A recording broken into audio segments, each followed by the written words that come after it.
Is there one specific thing that you see a lot of photographers do that's kind of ruining their photography? Like, is there something you're just like, oh man, they're doing this, like that's a big mistake, or they're, Probably the using biggest this. one is probably the biggest one is they don't get out of bed early enough, to be honest. That's for birding too. So it's not uncommon for me to be finishing up at 8:30 or 9 o'clock in the morning, and people are just turning up, with their cameras, and they're shooting at like 11 o'clock in the middle of the day with bright sunlight.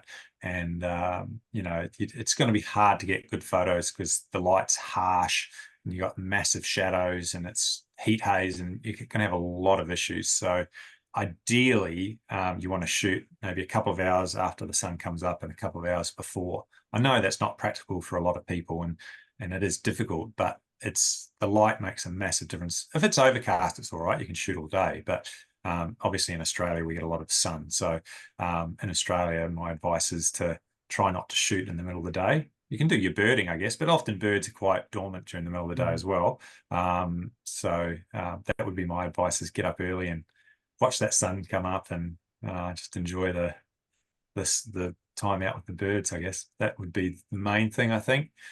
Um, yeah, and obviously that get low thing that we mentioned earlier, and learning the behavior of the species and trying to find locations that are conducive to photography. So you can get birders that will say, oh yeah, there's a avocet at this lake, and I'll drive to this lake, and these birds are like a mile away, and you're never going to get a photo. It's like impossible. Whereas you might find the same species in a more built up area where there's humans walking around, and the birds have slowly habituated to the human presence, and you can get down low and get a good shot. So sometimes someone will see a shot of a harder species, and I'll be like, well, I've just gone to the right place. And so in Australia, I think you get them. Do you get the great crested grebe?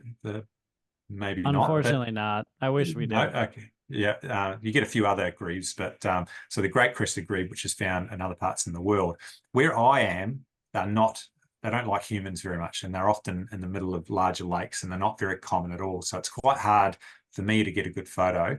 But if you go to a specific place in Perth in Western Australia, they're in the middle of the town lakes, literally full head shots of these things. So if you go there, you get the most amazing photos. You come here, you're going to be struggling to get a good shot. So often it depends where you go.